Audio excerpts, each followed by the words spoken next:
Well, the case for the prosecution in the Whitmer kidnapping plot just keeps getting uglier and uglier.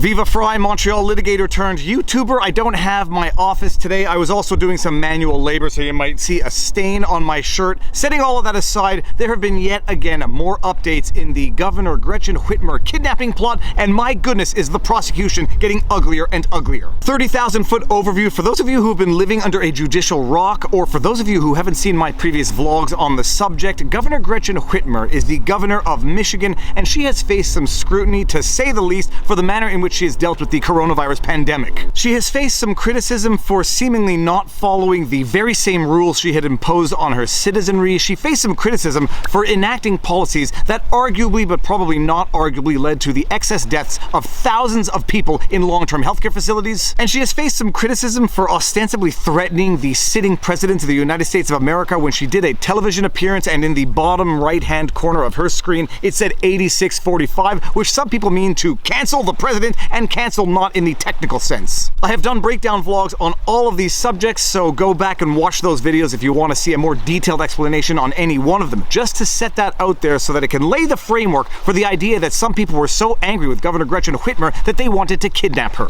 Shortly before the presidential elections of November 2020, the FBI allegedly broke up a plot that was supposedly initiated by a militia to kidnap Governor Gretchen Whitmer, but boy oh boy has the prosecution of this case Gone downhill fast. What was initially framed as some secret plot from some underground militia to kidnap Governor Gretchen Whitmer has turned into something that looks more like the FBI actually instigating and setting this entire thing up themselves. Indeed, since the time the story broke, there were apparently something like 14 individuals charged. One pleaded guilty and the others did not plead guilty, but as time went on, it became increasingly clear that the FBI played a much more active role in this alleged plot than initially stated. Indeed, in the context of the prosecution of this case, it became known that there were at least 12 FBI informants, some of whom were paid and some of whom were paid handsomely, that had a role in, at the very least, uncovering this plot, although it became clear that they might have had a role in actually setting up this plot. It became known that some of the FBI informants not only had an active role in this plot, but had active leadership roles in this plot, that there were multiple FBI agents themselves who had an active role in pushing this plot forward, and some people started to ask themselves, was this in fact a plot foiled by the FBI, or was this a plot set up by the FBI? Some of the defendants made a motion to compel discovery because they are going to argue entrapment. Well, the story just keeps getting uglier and uglier because there has been new news that has broken to the effect that one of the FBI agents, in text exchanges with one of the informants, not only told that informant to lie, but told that informant to delete the text messages between the two. And lo and behold, it seems that this is information that has not yet been communicated to the defendants in this case. But first, let's start with the one accused who actually pleaded guilty and is now apparently facing upwards of 9 years in jail. Feds. Whitmer kidnapping plotter deserves break. Federal officials say Ty Garbin deserves credit for assisting investigators in making case against others. Some might argue that the FBI itself deserves credit for making this case against the others, because it does seem without the FBI there would have never been a plot in the first place. But Ty Garbin is the only one of the defendants who has pleaded guilty. I guess he thought he was going to get something of a softer deal, but lo and behold, they are trying to give him a break by giving him 9 years in jail. In court documents filed Wednesday, federal prosecutors recommended a 9-year sentence for Ty Garbin, the only person to plead guilty in a plot to kidnap and kill Governor Gretchen Whitmer last October. The feds said Garbin, who is from Heartland, deserves credit for assisting investigators in making cases against the other 5 men charged in federal court. Others have also been charged in state court, 14 people in total. The Detroit News, which first posted the story, reports Garbin helped dismiss the idea that the men arrested were victims of entrapment, and the U.S. attorney noted the importance of that. So the one defendant who pleaded guilty in the hopes of getting a softer deal confirms that the FBI did not entrap the other defendants, and the FBI thanks this defendant for providing evidence of that.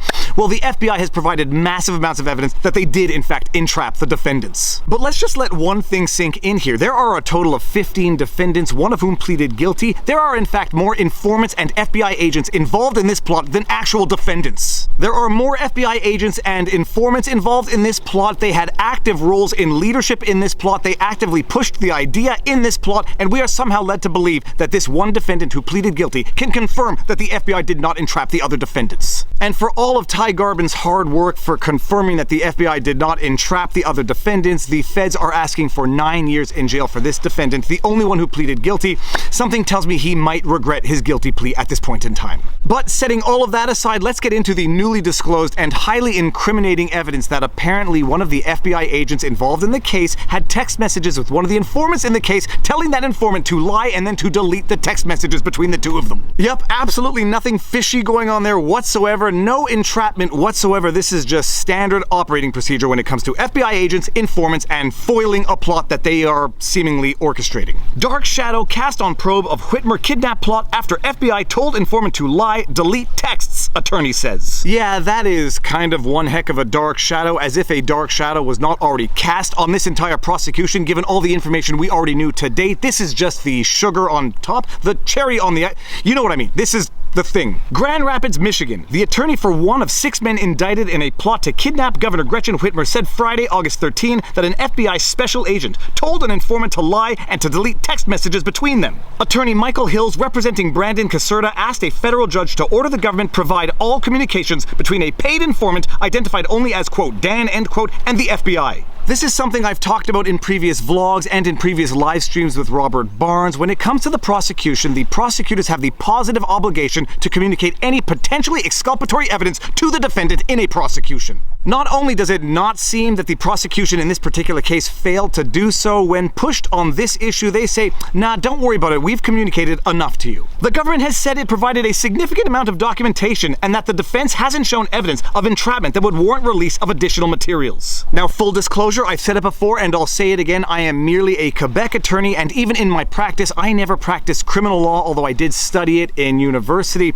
But I think they've got the carriage in front of the horse when it comes to the responsibility of communicating potentially exculpatory evidence to the defendant. Here you have the prosecution literally saying, yeah, we've sent you enough defendants. You really haven't proven that you're going to argue entrapment, so we don't need to send you any more information. That is putting the carriage in front of the horse. That is bass backwards, as we say in the business. This is the prosecution utterly failing in their positive obligation to communicate potentially exculpatory evidence to the defendant. And the defendant's attorney, God bless his soul because he's doing a great job in this file, makes that point known pretty well. Defense attorneys want to review communication between informants as well as their conversations with the FBI. Hills sought cell phone data of Dan along with FBI special agents Henrik Impola and Jason Chambers. Quote, these text messages indicate the FBI was pushing their paid agent to actively recruit people into an overt act in furtherance of a conspiracy, end quote, Hills wrote. Quote, counsel has found further text messages between Special Agent Impola and Dan indicating Dan should destroy his text messages and instruct Dan to lie and accuse an innocent third party of being a federal agent spy to the founder of Wolverine Watchmen, end quote. The FBI agent involved in foiling this plot is telling the paid informant to lie, to blame a third party, and then to delete the text messages.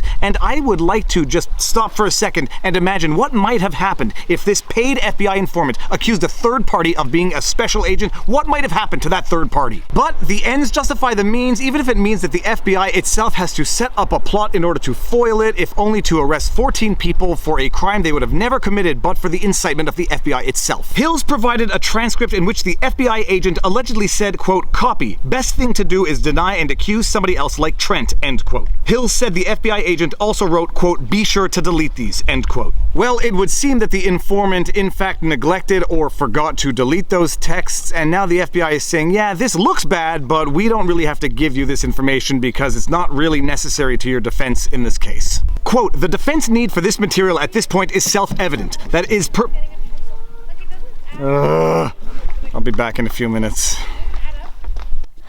Well, I got my office back and I got my doggy back. How you doing? Mwah!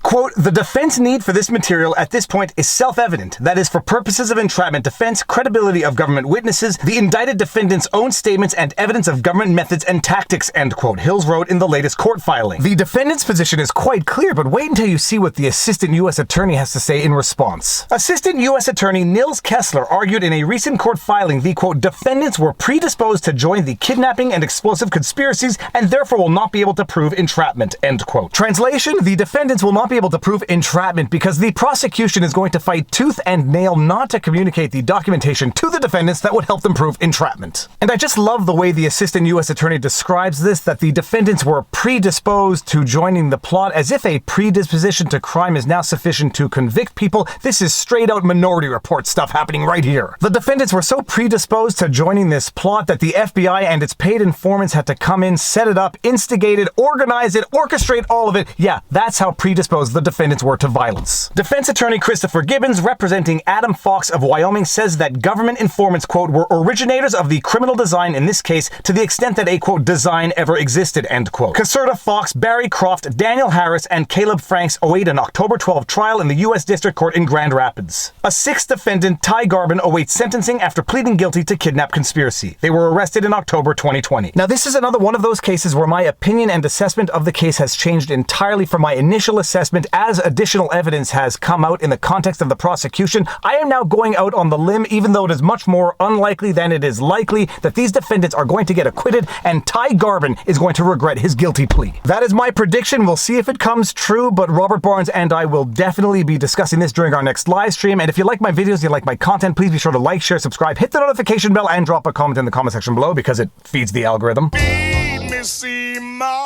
If you want to support the channel, all of the support links are in the pinned comment. If you want to support Robert Barnes and I, you can find us on Locals at vivabarneslaw.locals.com. All of my content is also on Rumble, so you can find it there if you so choose. But more important than any of that, take care of yourselves, check in on friends and family, make sure everyone around you is doing well, and now you know your vlog. Peace out.